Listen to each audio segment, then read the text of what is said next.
Well, welcome everyone. It's the first time we've done it since the summer, so I hope you all had a good break. Meanwhile, business went on, and I think there's a lot to discuss. So you'll hear from Adam how the current quarter is going, how the last quarter was, and what the outlook for the next couple of quarters is going to be in the remainder of the years. That's I think some interesting stuff he will cover. Before that, I'd like to introduce Frank Vitagliano. He will say a few words about the things we're doing as the GTDC. So we have a couple of slides we want to cover. Thank you, Peter, and welcome everybody. Mostly good afternoon, I think. A couple of us good morning, but yeah, we really look forward to these calls. Last one we had, I guess we covered the first quarter, Adam, and today we're going to cover a couple of months of the second quarter and a couple of months of the third. So we're looking forward to getting an update from Adam and on the numbers, and also certainly an outlook for 2025. So that's good.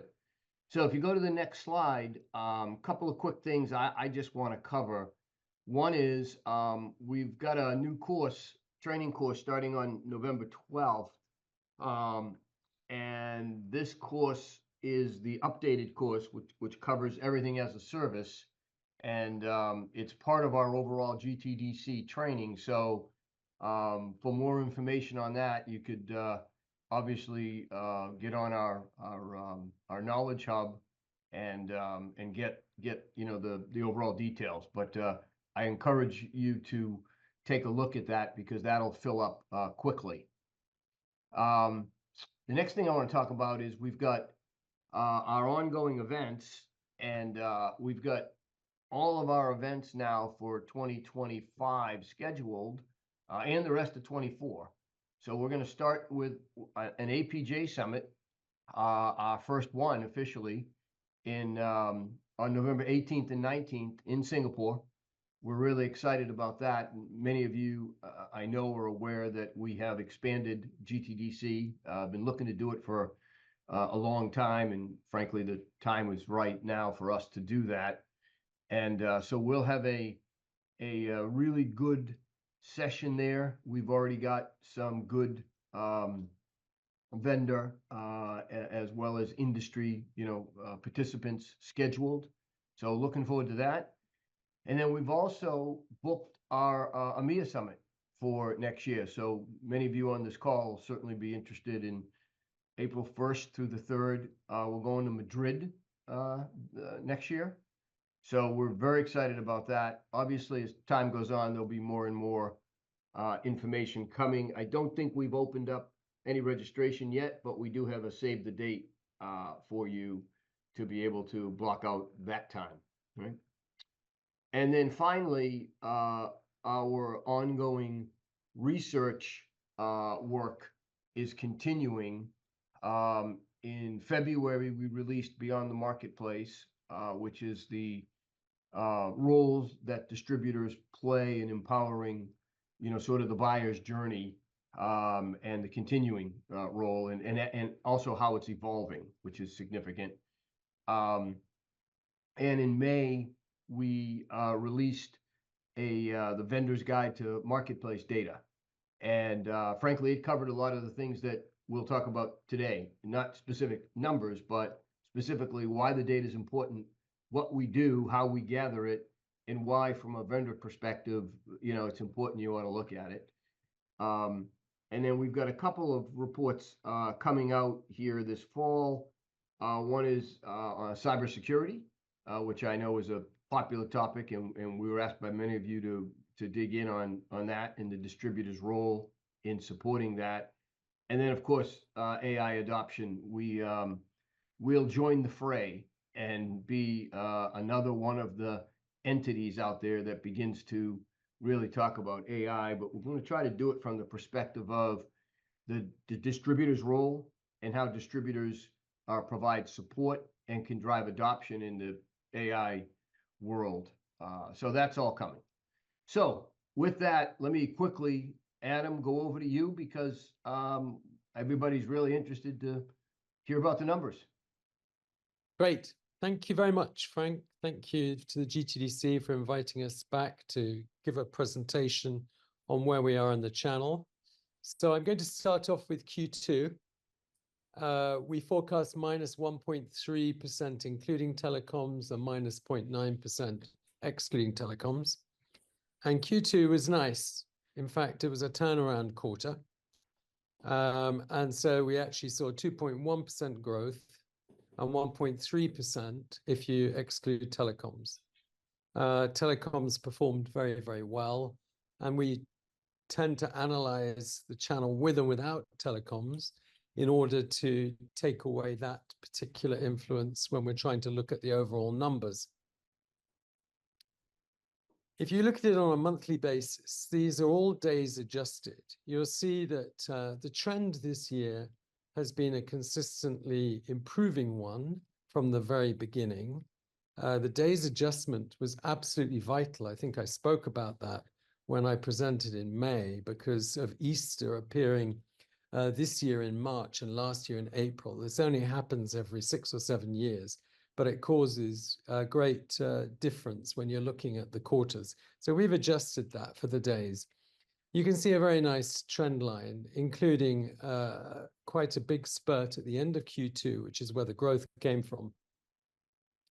And this has been sustained in Q3. Now, we mustn't forget that Q3 in 2023 was a very, very poor quarter. It was the bottom of the recession in the channel, minus 9.9% decline. So what we're looking at here is we're still not getting back to the 2022 position. But nevertheless, we're going in the right direction. The only slight cloud at the moment, but you may well be closer to in fact, you are closer to this than I am, because you're at least 2 weeks ahead of me, or 10 days ahead of me, is that the first 2 weeks of September have been slow. We're talking about 1 to 2% growth. And so we have seen a bit of a slowdown. It's not a huge comparative for us to be achieving. So I think that there genuinely has been, since people came back, not quite the dynamic in the channel that we were hoping for. So this is where we are at the moment. We forecast 1.8% growth in Q3, and that was including telecoms. And at the moment, we're looking at around about 4.6% growth. It was 5% in July and August, but because of this poor start to September, it's gone down a bit. So that's why we're looking at 4.6%. So I reckon it's going to end up around about 4%. That's what I think it's going to end up. And give or take 1 or 2%. So that's basically where we are at the moment in terms of the quarter. So what I'm going to do now is just share with you some data which shows where we are in terms of July and August. So July and August, the first 2 months of the quarter, what you see very notably, which we did not forecast, is a big increase in value. And so the volume forecast was pretty close, but the value was not. And I think that what's happened is 2 things. Firstly, software has been performing extremely well in the channel. And in August, it was plus 25%. It's running at plus 17% in the quarter, which is a great number. And the other area which has been doing exceptionally well is the server area. There are some big deals going through the channel, and they are really making a difference on the server revenues. Storage has not been so good, and networking has been very much in the negative, following some big increases in prior years. So that's one of the positives of July and August. If you look at it on a country basis, you can see that the countries are all putting themselves into growth. It's particularly nice to see Germany moving into growth in these 2 months. Germany has been the one really holding back Europe. And UK was pretty poor last year as well, but has come back earlier and is doing extremely well at the moment. You can see with the numbers there in the first 2 months of the quarter. What you can see overall is that it's a very positive picture, and it's just Spain, which had some very strong comparatives in the prior year. There was some big deals in infrastructure in 2023. And France, which has been since June with the sudden call of the elections, which was unexpected, France has been the one, I would say, in Europe that has the least confidence and has been very much looking to find its new equilibrium. And when we started in September, we were hearing from our partners that particularly the B2B side was not being very strong in France. One very positive factor of July and August is that we see SMR back with 7% growth. The light blue is what it was a year previously. So this was the July-August 23 comparatives. And you can see that's positive. What is disappointing is that the corporate reseller channel is still not in good shape. The corporate reseller channel is being most affected by the delays in projects. And so there are some significant infrastructure projects which keep getting put back. It's the excuse which has been given. Excuse sounds as though it's just a kind of something. It's the reason which has been given by many companies when they say, no, we don't want to stop or pull this investment, but we do want to delay it. So this has impacted the corporate reseller channel more than any other. And we can see that retail has been doing very well, very good sales through retail, lots of PCs going through retail, lots of volume products, and that's seen a big growth in this period. This is our classic 5 top sector analysis, showing how each sector is doing against forecast.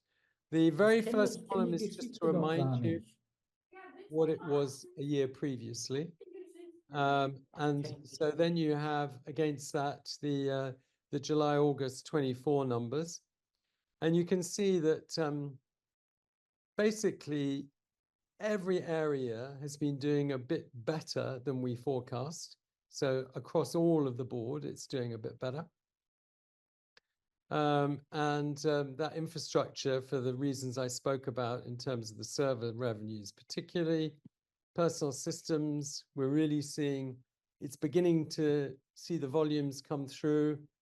We came into positive growth in units for the first time in Q2 in terms of mobile computing, notebooks. And so we're starting to see positive movement there. Peripherals, we had some real success in areas like consumables, where we saw big increases. And also printing was doing well. So there was some positive there. And software and services, we put together software and services. So it depresses the look of software because the services revenues have been negative for some time. But overall, software has been doing extremely well. And here you can see the quantum of growth. This is actual numbers. The dark blue line is Q2 2024. You can see the prior years. And what you can see is significant growth in these 4 big areas of security software, data management, office applications, and virtualization. It was a big moment in Q4 2023 when software became the biggest element in the element of the channel, overtaking mobile computing. And at this rate, it's going to continue to be the driver of the channel, which you can see through the revenues here and this big growth. If you look at July and August by top sector, by country versus the prior year, you can see that there are very, very few negative areas in the different countries. You can see that, for example, Germany is still suffering more than others in the infrastructure area. Spain, as I said, had a big deal in the prior year, which makes the comparatives difficult. But what you can see is that, and you can also see in France how much it was impacted by the reduction in telecoms. But overall, the picture is very positive by top sector and by country for the beginning of Q3. Now, this is a view which we give each quarter, which shows units, ASPs, and revenues. And we take the top categories, hardware categories, to see how they're doing. So I've just put up this slide here, which is to remind you what it looked like the last time I presented in May, -10 on units, +1 on ASPs. The good news was that the ASPs were beginning to turn around, and then -9 on revenues. So that was the Q1 view. The Q2 view is much more positive. And what you can see here is that for the first time in ages, we have some of those key categories that are growing in terms of units. We have notebooks growing, smartphones, tablets, all of them very, very big numbers in our panel. Tablets were a bit of a surprise to everyone. We saw a huge increase in sales of tablets. There was particularly some new models, I think, introduced by Apple, which went down extremely well through the channel. But you can see large format displays also growing as well. So that's very positive to see those positive movement in units. We also saw a 3% increase in average selling prices. You can see there's still a number of areas where the average selling price was down, but the overall was really brought up by disk arrays, SSDs, so the increased price in storage. Then there's also headsets, RAM memory, and graphic cards, all of them increasing in value price. So that gives us a net of 1% increase. So a bit of a turnaround quarter, and hopefully this is useful view for you to see what's actually gone on there. Now we're going to talk a little bit about the outlook for Q3 2024 to Q2 2025. This is where we get our crystal ball out, and we look to listen to what the channel is saying. So we run forecasting research sessions with the channel, and we listen to what vendors, resellers, and distributors are saying. We'll be holding our next round of forecasting research sessions in October. We then confront that with the history and the outlook that we get from the analysts and our other discussions in order to put together what we think is going to be the outturn for the coming quarters. This is a slide which, if you've been to other presentations which I've given, you should recognize. We're looking at key opportunities driven by digitalization, and of course, AI is one of the big ones. At the moment, AI PCs, in the broadest sense, which is we define any with an NPU, is around about 23% of the PCs going through the channel at the moment, and we're tracking it on a weekly basis. But those which have TOPS capability of greater than 40 are 3%. It's mainly Qualcomm, Snapdragon, but AMD's processor is now beginning to take some of the share. I was talking to Mary Christine, who's our PC analyst, and saying we've been seeing this 3% pretty consistently since the first 40 plus TOPS PCs were introduced. When are we going to see that percentage going up? So we're watching it every week, and we do think that we're going to see an increase taking place in the beginning of the fourth quarter, seeing that percentage going up. So this is important, and I think that the jury is still out to know when and how much we're going to see growth, but we do feel optimistic about 2025, also with the Windows 11 upgrade, which is going to take place then. Public sector investment is growing in Poland. It's one of the big areas of growth and is continuing in Spain and Italy. We're going through, I've spoken about the product refresh cycles, but there's also the possibility of ESG legislation, which would be a great boost to the channel when that comes in place. And then, of course, we have the better compares.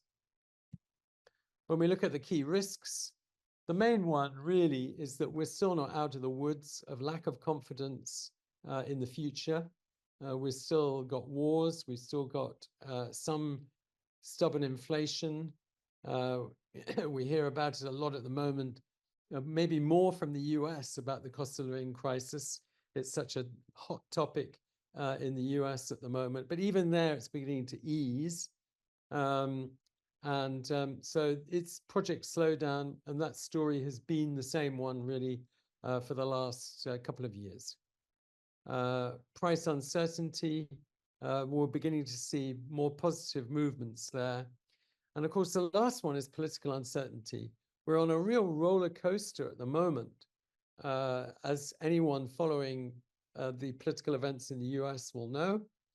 And although it doesn't affect us like immediately as directly as it does our US counterparts over there, Frank and Karen and all of you guys over there.